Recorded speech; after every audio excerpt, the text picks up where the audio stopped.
A 70-year-old mystery may finally be solved. It involves tons of gold and jewels stolen by Nazi thieves. There's a Nazi train containing unimaginable treasure that is waiting for somebody. Cooper must have thought, right, because if this train can be found, that can be gleaned from it will be absolutely enormous. Is the axis of the train like this? Got it. It goes right under the road? They said it was impossible. A legend spun from wartime desperation and treasure hunter fantasies. But in 2015, two men with ground-penetrating radar changed everything. Poland's deputy culture minister went on record claiming he was 99% certain they'd found it, the Nazi gold train. Armed guards sealed off the forest. Military engineers swept for booby traps. Global media descended on a sleepy Polish town that hadn't seen this much attention since 1945. And then the excavation began. What they uncovered wasn't just gold or priceless art stolen from across Europe. It was something the Third Reich had spent decades trying to erase from history. Something so disturbing that officials immediately shut down the site, confiscated documentation, and imposed a media blackout that lasted years. The Nazi gold train was real, and what they found inside will haunt you. But to understand what they found in 2015, you have to go back to January 1945, when Europe was tearing itself apart. Nazi Germany was collapsing. The Soviet Red Army was pushing westward, swallowing cities one after another. In Lower Silesia, the ground shook with distant artillery. Smoke drifted from towns that had fallen just hours earlier. Roads jammed with fleeing civilians, abandoned vehicles, chaos everywhere. Every street felt like the last gasp of a regime, desperate to hide what it had done. And in the middle of all this panic, something strange happened on the railway lines near the Owl Mountains. Witnesses described seeing a train unlike anything they'd seen before. This wasn't some ordinary supply run. The thing was armored. Heavy metal plating, mounted weapons, and enough SS guards to make anyone think twice about asking questions. According to multiple accounts, including a 15-year-old Polish boy named Gotthard Welz, the train was spotted moving west in the dead of night. The guards kept their heads down. Every window was sealed.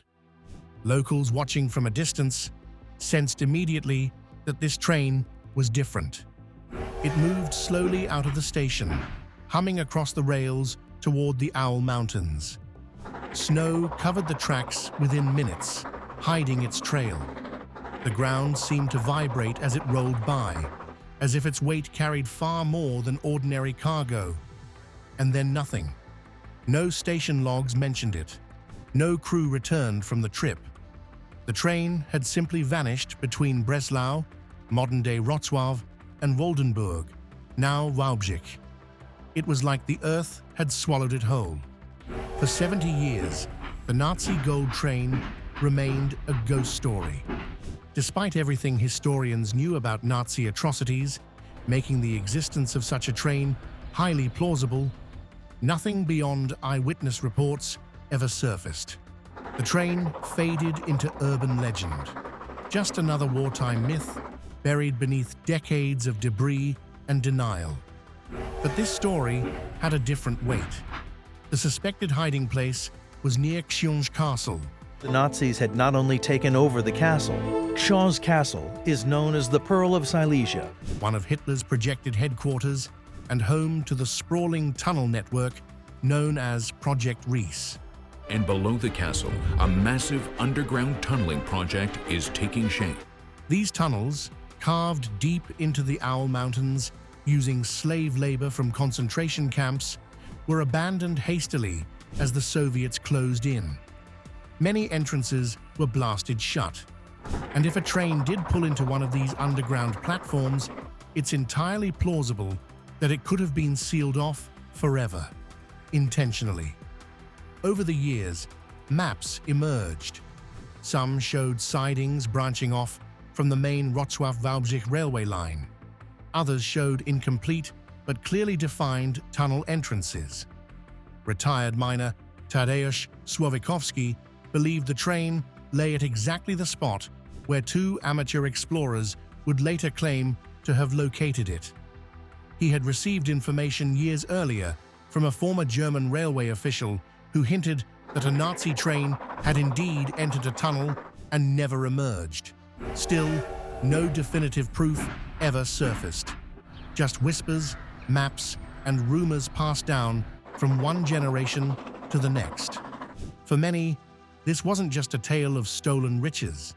It was a symbol of the Third Reich's final days, a desperate attempt to hide not only gold and art, but the terrifying legacy of their actions. A train that carried the ghosts of a dying regime. And in 2015, the world would be forced to reckon with that legacy. In August 2015, an announcement came out of Poland that stopped everyone in their tracks. Two amateur explorers, Piotr Koper, a Polish building contractor, and Andreas Richter, a German historian, claimed they'd finally found it. After decades of dead ends, speculation, and hoaxes, they presented what they said was hard evidence. Ground-penetrating radar images showing the clear outline of a 100-meter-long train buried beneath a railway embankment near the 65th kilometer marker on the Wrocław-Wałbrzych line. These weren't just casual treasure hunters with metal detectors and a dream. Koper had spent years working on construction projects that forced him to think in layers, understanding soil composition and underground structures. Richter had buried himself in wartime railway archives, freight logs, and obscure transport orders that most scholars ignored. Where others saw legends, Richter saw patterns. Together, they'd been combing the Owl Mountains for more than 2 years, following faint clues and whispered testimonies from locals who still remembered strange nighttime transports in the final weeks of the war. Their lawyer released a carefully worded statement.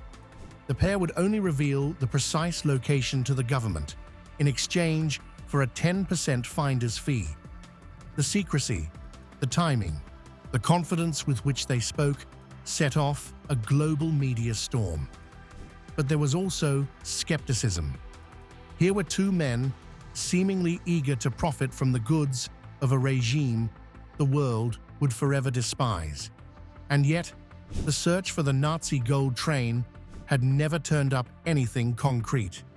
This was as close as anyone had ever been to discovering if it was real. Within days, the site was sealed off by Polish authorities. Armed guards, police, and military engineers swarmed the area. The Polish Deputy Culture Minister, Piotr Żuchowski, publicly declared he was 99% certain that the radar images showed a train, not a geological formation, not a hoax, a train. News outlets from around the world descended on Wałbrzych. Spectators, treasure hunters, and skeptics gathered near the forested site where a stretch of rail curved toward a suspiciously raised embankment.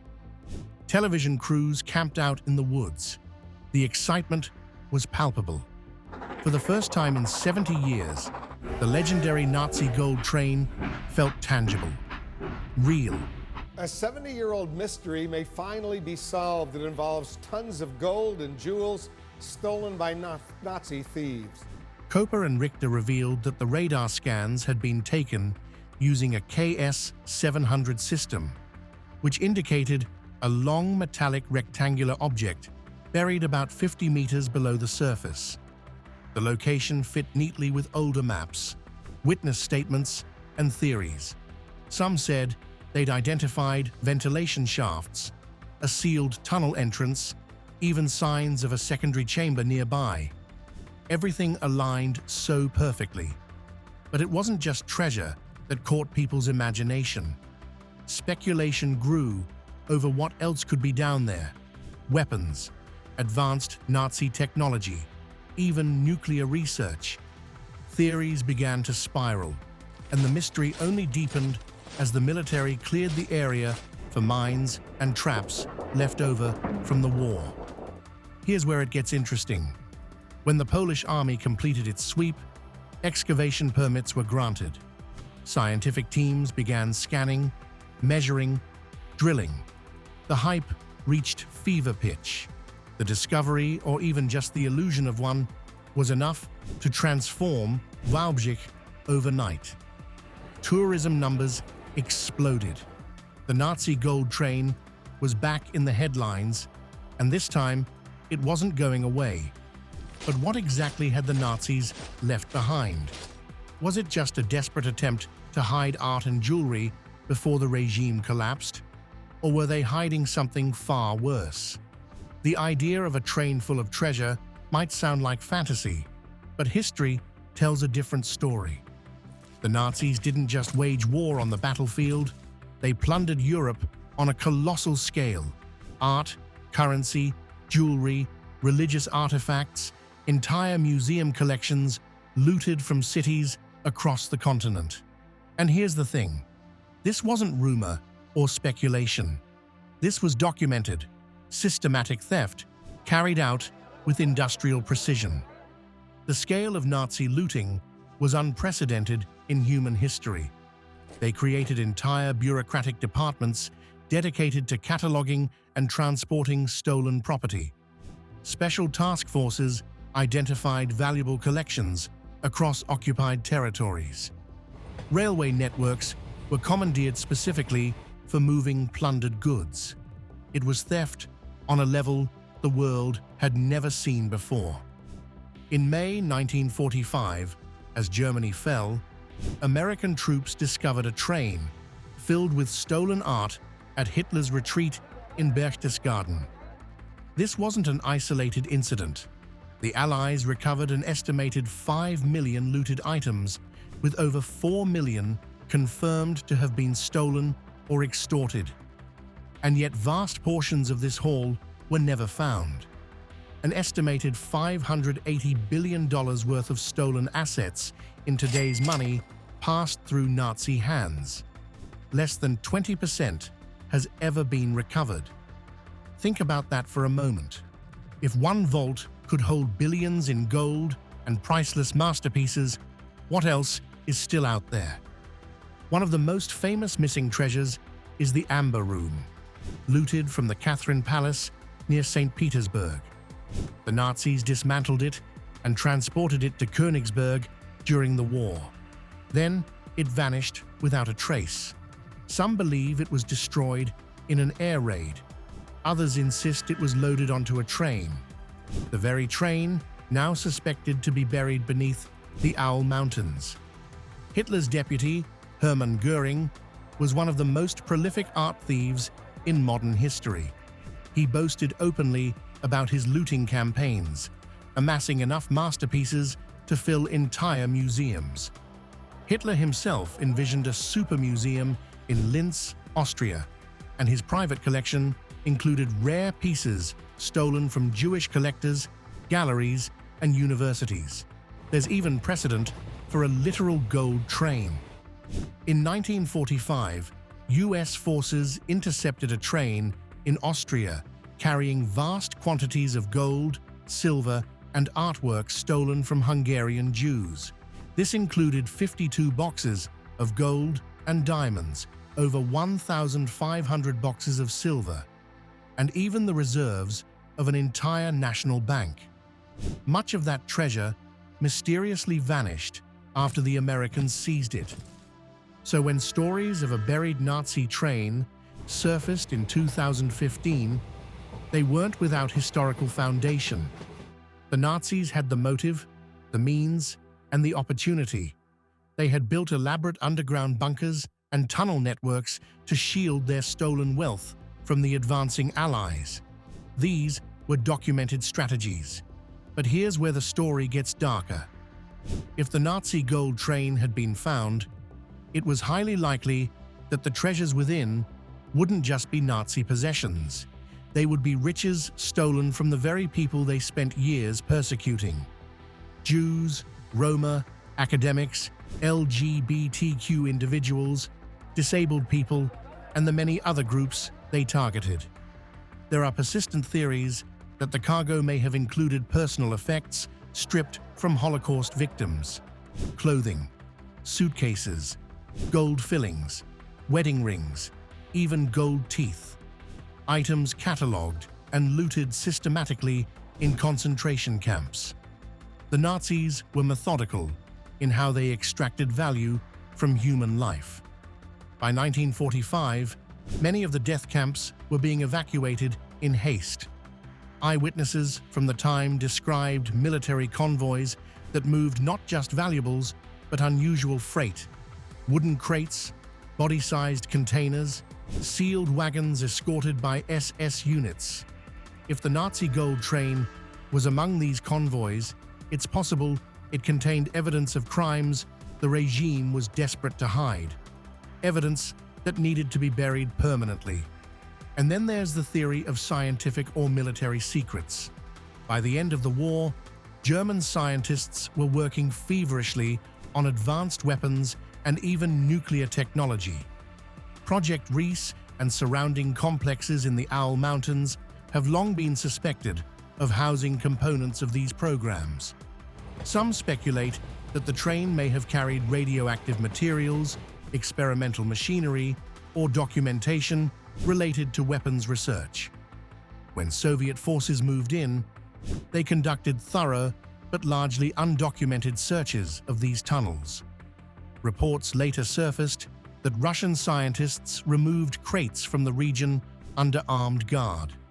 Their contents remain classified to this day. In this version of the story, the Nazi gold train is more than a treasure trove. It's a mobile vault of horror, a repository of everything the Third Reich hoped to keep from Allied hands. Some investigators even theorized that the train was never meant to be found.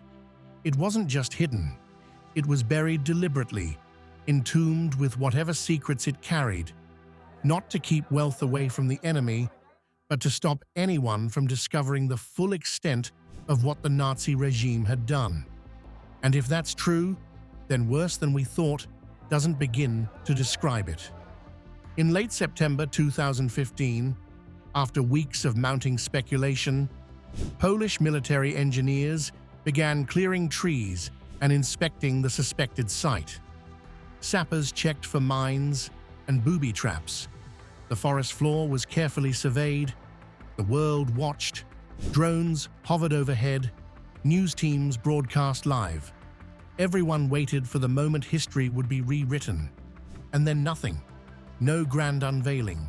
No crates of Nazi gold pulled from the earth. No moment of historical reckoning.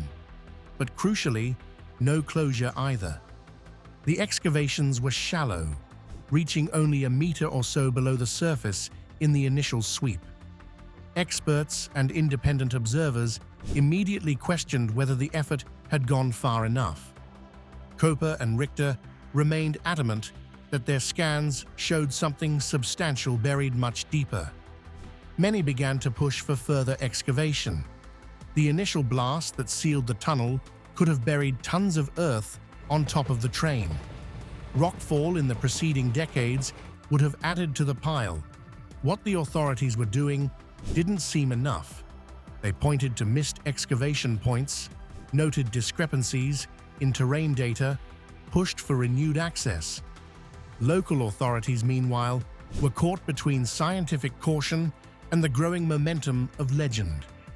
Wałbrzyk's mayor acknowledged the global media attention, citing a 44% increase in tourism since the story broke. Even skeptics began to concede that the legend itself had value: cultural, financial, and historical. Plans were floated for a museum, a memorial site, even naming a roundabout after the discoverers. The Polish state railways later allowed private excavation efforts. By 2016, a new dig was launched, funded by volunteers and private sponsors. Again, anomalies were found: cavities, shafts, irregular structures. But as deeper drilling loomed, permits grew harder to obtain. Costs soared. Enthusiasm, at least from officials, waned. Coper pressed on. In 2017, a third round of scanning revealed 7 new cavities beneath the surface. He prepared for deeper drilling, undeterred by opposition. Richter eventually left the team, but Coper vowed to continue the search alone. And here's the thing. The area remains riddled with sealed tunnels, collapsed entrances, and buried secrets. Multiple tunnel systems in the Owl Mountains have never been fully mapped. Some shafts descend 50 meters into darkness. Others are blocked by rubble, concrete, or deliberately destroyed entry points. Whether or not the gold train lies at kilometer 65 remains an open question. No one has ever gotten the permits to drill deep enough, but few experts are willing to declare the legend dead. The ground is too unstable. The maps are too suspicious. The region's Nazi past is too layered in intentional mystery. To understand why this mystery persists, you have to understand what lies beneath those mountains. Project Riese, meaning giant, was a massive construction effort launched by the Nazis in 1943. It was one of Hitler's most ambitious undertakings, a sprawling underground complex designed to house command centers and relocate key industrial operations underground, safe from Allied bombing raids. The scale of this project was staggering. The Nazis planned to create an entire subterranean city, command bunkers, communication centers, weapons factories, storage facilities for everything from ammunition to stolen treasures. And they built it using the most brutal methods imaginable. Built using forced labor from concentration camps, the tunnel systems were extensive, brutal, and unfinished. Thousands of prisoners were marched into the mountains each day. Many were starving, weak, injured, before they even began work. They carved stone with simple tools, handled explosives, cleared debris for hours at a time. The work was extremely dangerous. Ceiling collapses crushed workers. Sudden blasts killed entire groups. Guards were known to beat prisoners who slowed down or collapsed. Many of the workers died in the process, part of what Nazi officials called annihilation through labor. Their bodies were replaced as easily as machine parts. The vast number of prisoners of war and concentration camp inmates meant they were never short of fresh workers. Even today, the full extent of Project Riese remains unknown. Only a portion of the complex has been mapped or made accessible. Massive shafts, multi-level tunnels, cathedral-sized chambers exist throughout the mountains. Some chambers are large enough to hold trucks. Others are tall enough for heavy equipment. And then there are the sealed doors, blasted entrances, tunnels choked with rubble that no one dares to clear. What makes the project even more mysterious is how much of it remains unexplored. The mapped sections form only a small fraction of the entire network. Many parts remain sealed behind thick concrete walls or blocked by cave-ins. Some are filled with water that reaches the ceiling. Other entrances were destroyed by the SS during their retreat, either to hide something or to prevent enemies from entering. Undoubtedly, there are secrets within the Owl Mountains that the world may never know about. And if you wanted to hide something the size of a train, this would be the perfect place. Experts believe these unfinished tunnels were capable of hiding entire trains. Satellite imagery and wartime maps indicate several suspicious alignments between known tunnel systems and nearby rail lines. Geophysicist studies have found multiple anomalies: caves, shafts, air vents. Why would the Nazis need such massive subterranean spaces? Some say they were relocating weapons factories. Others believe they were building new weapons, long-range missiles, jet fighters, even components of a nuclear program. One site, the Osovka complex, includes a vast fortified underground space with rail access. Nearby is Książ Castle, which was also being retrofitted into a Nazi headquarters. A tunnel is believed to connect the castle directly to the railway line. Could that have been the final destination of the Nazi gold train? But here's where it gets stranger. In 2019, Piotr Koper made an unexpected discovery. While working on renovations in a palace near Wrocław, he uncovered a series of priceless 16th century wall paintings hidden behind a false wall. It wasn't gold, but it proved something crucial. There are still things buried beneath Poland that no one knows about, and the tunnels in the mountains are still there, still largely unexamined. Many remained sealed either by Nazi demolition crews, the Soviets, or later Polish authorities. Some were flooded, others were filled in deliberately to prevent looting or trespassing. Their full contents remain unknown. Investigators, historians, and amateur explorers continue to theorize. Some believe the train was moved deeper underground into the vast Riese tunnel complex, or another yet undiscovered shaft. Others believe it's still exactly where the radar scans placed it, waiting just a few meters too deep for the first excavations to uncover. The mystery is alive because it fits too perfectly into the historical gaps. The chaos of the war's final days, the industrial-scale looting, the missing treasures, the incomplete tunnels, the unverifiable but strangely consistent stories of convoys and secrecy. Too many clues have emerged over the decades to simply dismiss. Eyewitnesses repeatedly described strange train movements in early 1945. Civilians, miners, railway workers all recalled a heavily guarded train traveling west, then vanishing. Retired miner Tadeusz Słowikowski was so convinced of its location that he spent decades researching maps and testimonies. His theories aligned exactly with Koper and Richter's scans. When the site was finally investigated in 2015, radar didn't just detect a large metallic object. It indicated regular, man-made shapes buried underground, potentially boxcars or compartments. A follow-up scan even identified multiple cavities in the rock. Could this be the hidden tunnel? There's also the matter of a deathbed confession that allegedly triggered Koper and Richter's search. While unconfirmed, it involved a former SS officer who admitted knowing the location of a train that had been sealed inside a tunnel near Wałbrzych. The confession added yet another layer of credibility to the already growing mountain of evidence. Taken alone, any one of these pieces might seem inconclusive, but together they tell a compelling story, one that refuses to die.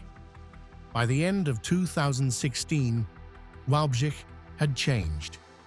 The town that once lived in the shadow of World War II now stood in the spotlight of one of its most enduring mysteries.